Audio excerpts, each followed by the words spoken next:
Hello friends, मैं मनदीप स्वागत करती हूँ आप सभी का अपने चैनल पर। फ्रेंड्स, आज की इस वीडियो में बैक नेक डिज़ाइन मैं आप लोगों के साथ शेयर करूँगी।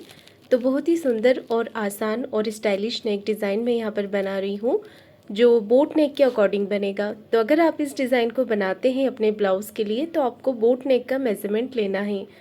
इस तरीके से हमने अस्तर के कपड़े को फोल्ड करके रख लेना है। अगर आपको बोट नेक का मेज़रमेंट नहीं पता है तो इस वीडियो के डिस्क्रिप्शन बॉक्स में मैं आपको लिंक दे दूँगी चार्ट का, आप देख सकते हैं और अपने साइज़ के अकॉर्डिंग मेज़रमेंट जान सकते हैं। तो अब आपको टोटल लंबाई यहाँ पर लेनी है।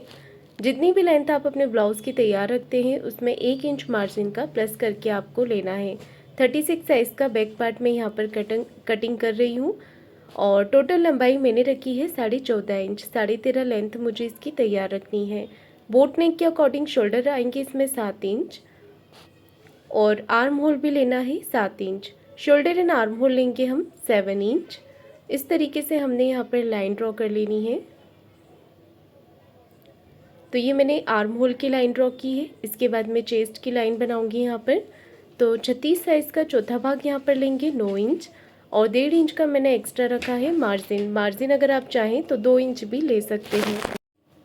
अब हमें कमर का मेज़रमेंट लेना है। कमर है 32 इंच, उसका चौथा भाग होगा 8 इंच। 1.5 इंच एक्स्ट्रा मार्जिन और 1 इंच एक्स्ट्रा और लिया है कमर की प्लिट्स के लिए। मार्किंग कंप्लीट करने के बाद 1 इंच पर आर्म होल की गोलाई दे देंगे इस तरीके से और हाफ इंच का शोल्डर को डाउन करेंगे। जब भी आप बोट नेक ब्लाउज़ बनाते हैं तो हाफ इंच आपको शोल्डर को डाउन करना होता है। बैक पार्ट को मैंने इस तरीके से यहाँ पर कट कर लिया है। अब मैं इसे मेन कपड़े पर रखकर कट करूँगी। थोड़ा सा कमर के यहाँ से ऊपर की तरफ गोलाई कर देंगे। ये देखिए इस तरीके से हाफ इंच ऊपर की तरफ करते हुए मार्किंग कर देनी है। इसके बाद मैंने इसे मेन कपड़े पर रखकर कट कर लिया है और अब मैं यहाँ पर गले का मेज़रमेंट लूँगी। तो नेक की जो विड्थ है, चौड़ाई जो रखेंगे वो 4 इंच ले रही हूँ। आप अगर और ज़्यादा ब्रॉड पहनते हैं तो 4.5 इंच तक ले सकते हैं क्योंकि बोट नेक ब्लाउज है। इसके बाद गले की टोटल लंबाई ली है मैंने यहाँ पर 10 इंच। 10 इंच पर मैंने एक मार्किंग की है और नीचे से भी नेक विड्थ 4 इंच लिया है। अब आप अपनी पसंद से जितना आपको ब्रॉड रखना है वी शेप यहाँ पर ले सकते हैं। तो मैंने थोड़ा सा फैलाते हुए लिया है। अगर आपको एकदम प्रॉपर वी शेप चाहिए तो स्केल से आप यहाँ पर वी शेप दे सकते हैं। ज़्यादा अगर ब्रॉड आपको नहीं रखना है तो आप सिंपल यहाँ पर वी शेप दे सकते हैं। और यहाँ पर देखिए 1.25 इंच ऊपर की तरफ लेते हुए मैंने इस तरीके से मार्किंग की। कमर के यहाँ से लेंथ में मैंने 1.25 इंच ऊपर की तरफ मार्क किया है और इस तरीके से इसका कटिंग करेंगे। तो ये वाला पैटर्न पहनने पे बहुत ही सुंदर लुक देता है वी शेप पर। और अब हमने इसे कट कर लेना है। अगर आप इस डिज़ाइन को डीप नेक पर बना रहे हैं तो डीप नेक पर भी आप इसे बना सकते हैं। अब मैंने यहाँ पर पेपर पेस्टिंग लिया है।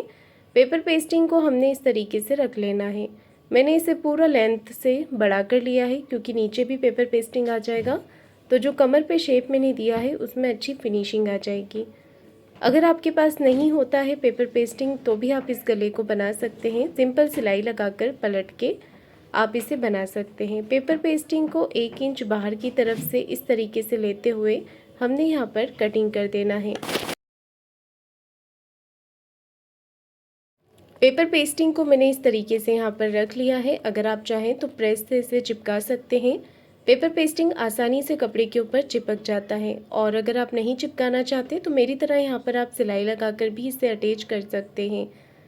तो सिलाई आपको एक इस कॉर्नर की लगानी है इस तरीके से और एक दूसरे कॉर्नर की भी लगा लीजिएगा ताकि अच्छे से पेपर पेस्टिंग कपड़े के ऊपर अटैच हो जाए। तो पहले मैंने यहाँ पर नेक पे से अच्छे फिनिशिंग के साथ अटैच कर दिया है और अब मैं इसके बाहर की तरफ से सिलाई लगा दूंगी और नीचे की तरफ से भी सिलाई लगाकर इसे कंप्लीट कर दूंगी।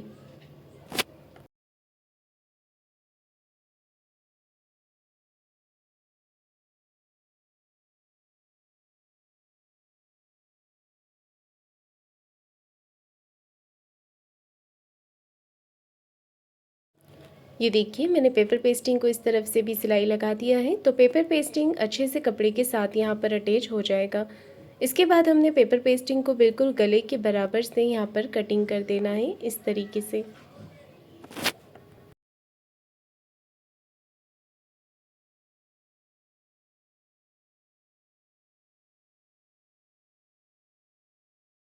अब मैंने नीचे की तरफ मेन फैब्रिक को रखा है और ऊपर की तरफ अस्तर वाले कपड़े को रख लेंगे। पेपर पेस्टिंग वाले भाग को ऊपर की तरफ रखेंगे और यहाँ पर नीचे की तरफ भी मैं पिन लगा दूँगी। एक पैर का मार्जिन कवर करते हुए मैं यहाँ पर सिलाई लगा रही हूँ। तो इस तरीके से हमने यहाँ पर सिलाई लगानी है अच्छे से गले का शेप देते हुए। तो पहले मैं नेक पर सिलाई लगाऊंगी, इसके बाद हमें कमर पे भी सिलाई लगा लेनी है।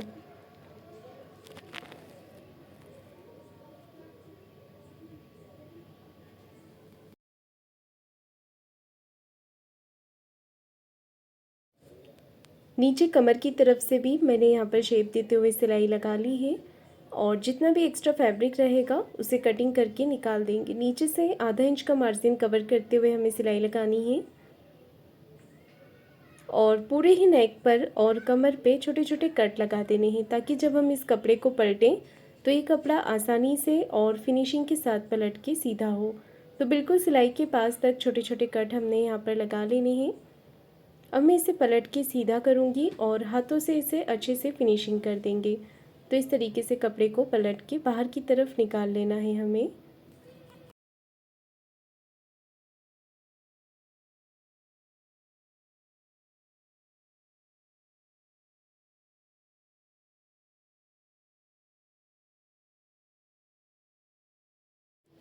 ये देखिए नेक मेरा बिल्कुल फिनिशिंग के साथ यहाँ पर बन गया है और मैं इसे हाथों से अच्छे से फिनिशिंग दे रही हूँ ताकि फैब्रिक अच्छे से सेट हो जाए। अगर आप चाहें तो इस पर प्रेस भी लगा सकते हैं। तो देखिए हाथों से अच्छे से कपड़े को बाहर की तरफ निकालना है, उसके बाद ही इस पर सिलाई लगानी है।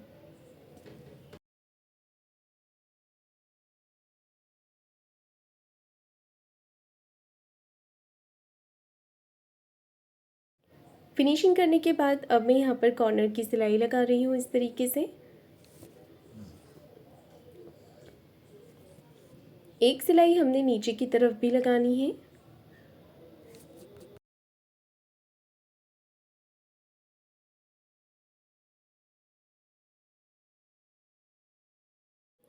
ये देखिए इस तरीके से मैंने यहाँ पर कमर पे भी सिलाई लगा दी है और बाहर की तरफ से भी सिलाई लगा देंगे। जितना एक्स्ट्रा फैब्रिक रहेगा उसे कटिंग करके अस्तर के बराबर से कर लेंगे। दूसरी तरफ से भी इसी तरीके से हमें पार्ट कंप्लीट कर लेना है।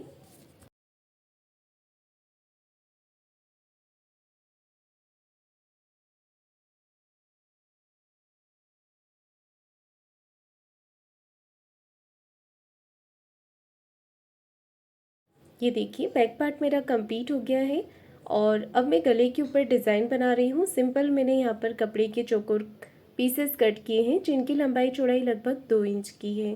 तो थोड़ी थोड़ी दूरी पे और या फिर आप चाहें तो इन्हें पास पास इस तरीके से अटैच कर सकते हैं। तो ये चौकोर कपड़े मैंने कट किए हैं इसी फैब्रिक के। अगर आप चाहें तो अलग से कॉन्ट्रास्ट फैब्रिक भी ले सकते हैं। तो देखिए यहाँ पर ये ट्रायंगल आपको जितना बाहर की तरफ दिखाना है उतना दिखाते हुए बाकी अंदर की तरफ करते हुए इन्हें कंप्लीट करेंगे नेक पर लगाकर। तो पूरे ही नेक पर हमने इन्हें लगाना है इसी तरीके से। तो मैं यहाँ पर पूरे नेक पे आपको कंप्लीट करके इसे दिखाती हूँ।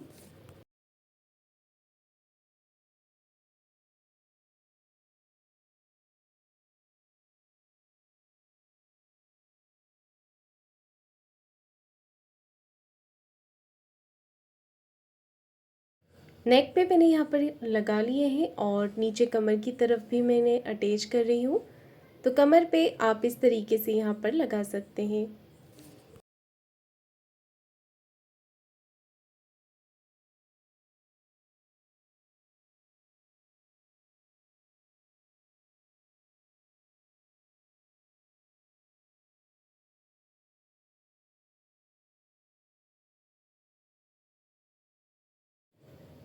ये देखिए कमर पे भी मैंने इन्हें लगाकर कंप्लीट कर लिया है। इस तरीके से लगाना है और ये जो सेंटर का पार्ट हमारा खाली दिख रहा है यहाँ के लिए हम एक बो बना लेते हैं या फिर आप चाहें तो एक फ्लावर बनाकर भी अटैच कर सकते हैं। तो अगर आप बो बनाना चाहते हैं तो इस तरीके से बना सकते हैं। गले के बीच का जो फैब्रिक निकला था उसे मैंने इस तरीके से फोल्ड कर लिया है और यहाँ पर अब हम इसे पलट के सीधा कर लेंगे। कॉर्नर्स को अच्छे से निकाल लेंगे। नोक वाली चीज़ से आपको कॉर्नर अच्छे से निकाल लेने हैं। इसके बाद हमने सेंटर में मार्क करना है, तो इसे डबल फोल्ड करते हुए सेंटर में चॉक से सीधी सीधी मार्किंग हमने कर लेनी है। हाथों से इसे बो का लुक दे देना है कुछ इस तरीके से, और सिलाई लगाकर इसे स्टिच कर देंगे। बो मैंने लगा दिया है और अब मैं इसके ऊपर लटकन बनाकर भी लगाऊंगी।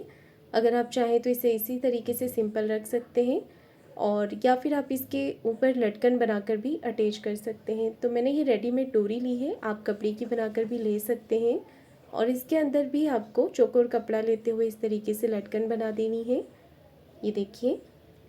और अब हम इसे पलट के सीधा कर लेंगे, यहाँ पर एक्स्ट्रा कपड़े को कट कर देंगे। दोनों तरफ हमने इसी तरीके से बना लेना है और एक और डोरी तैयार कर लेनी है।